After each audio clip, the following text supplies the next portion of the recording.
नमस्कार दोस्तों, स्वागत है आपका। दोस्तों 90 के दशक में रवीना टंडन तथा गोविंदा की सुपरहिट जोड़ी रही है। आप जानते हैं बहुत सी फिल्मों में उन्होंने एक साथ काम किया, चाहे उद्दुल्ले राजा हो, आंटी नंबर 1 हो या और भी बहुत सी फिल्में होगी।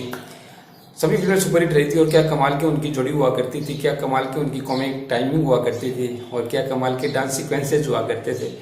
तो दोस्तों गोविंदा को हमेशा इस बात के लिए एक तरीके से उनका एक ये उनका माइनस पॉइंट है कि हमेशा सेट पर लेट आते थे और इसी कारण से कहा जा रहा है कि इतने अच्छे एक्टर होने के बावजूद आज उनके पास बॉलीवुड में काम नहीं है, बॉलीवुड में फिल्में नहीं है उनके पास। और ये बात काफी हद तक सच भी है। रवीना टंडन ने खुद अपने इंटरव्यू में एक जानकारी दी। उन्होंने बताया कि सुबह 9 बजे का फिल्म का शूटिंग शेड्यूल होता था, गोविंदा करीब 6 बजे शाम को या 3 बजे के आसपास, मतलब 5-6 घंटे लेट पहुंचते थे हमेशा वो। लेकिन साथ ही उन्होंने ये भी कहा कि मुझे उनसे अगर वो लेट आते थे तो मुझे कोई परेशानी नहीं होती थी। उन्होंने कहा मुझे इसलिए परेशानी नहीं होती थी कि मैं इतने समय में अपने काफ़ी सारे काम पूरे कर लेती थी। मैं टाइम पे आ जाती थी और टाइम पे आने के बाद में मैं अपना जो भी मेरा पेंडिंग वर्क होता था, या शूटिंग के सीन की तैयारी करनी है, कॉस्ट्यूम की तैयारी करनी है, या कोई मुझे बुक्स वगैरह पढ़ना है, या कोई और मुझे अपनी नींद पूरी करनी है, जो भी काम है वो मैं अपना काम पूरा कर लेती थी। तब तक गोविंदा जी आ जाते थे।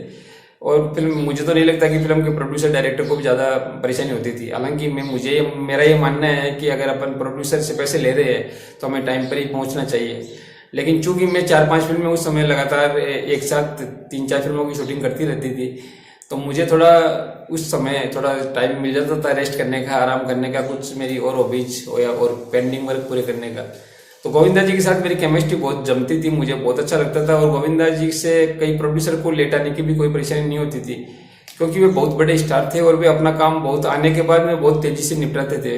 मतलब ज्यादातर उनको रीटेक वगैरह करने नहीं पड़ते थे, एक ही शॉट में वो अपना एकदम बेस्ट दे देते। और कॉमेडी में तो उनका जवाब नहीं था, कॉमिक टाइमिंग उनकी बहुत ही जबरदस्त हुआ करती थी। तो इसलिए कुछ प्रोड्यूसर्स उनको लगातार फिल्में देते रहते थे, साइन करते रहते थे, क्योंकि उनको पता था कि गोविंदा एक बार शूटिंग के लिए आ गए और फिर उन्होंने काम करना शुरू कर दिया तो फिर वो परफेक्शन के साथ करेंगे। और बहुत ही बड़े स्टार है और उनकी फिल्में उस समय ज्यादातर सुपरहिट हुआ करती थी, ब्लॉकबस्टर हुआ करती थी। तो इसलिए रवीना टंडन ने कहा कि मुझे कोई शिकायत नहीं थी उनसे, और आज भी मैं तो चाहती हूँ कि उनके साथ अगर कोई फिल्म हो तो काम करूँ और उनको अभी बढ़िया से बढ़िया फिल्म मिले।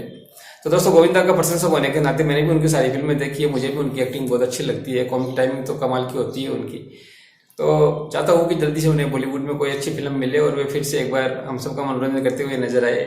और जहाँ तक लेट आने की ये समस्या है, तो ये तो दोस्तों ये तो आदत सुधारनी चाहिए। मेरा ये मानना है कि हाँ थोड़ा लेट हो जाए वो चलता है, लेकिन 5-6 घंटे सेट पर लेट आना जिसके कारण से उनका करियर पे ही एक तरीके से सवाल खड़े हो गए, तो वो तो किसी भी हालत में अच्छा नहीं कहा जा सकता। दोस्तों आप क्या सोचते हैं इस बारे में, जो भी आपकी राय हो बताइएगा। और चैनल पर नया तो चैनल को सब्सक्राइब जरूर कर लीजिएगा। धन्यवाद, टेक केयर, जय श्री राम, जय।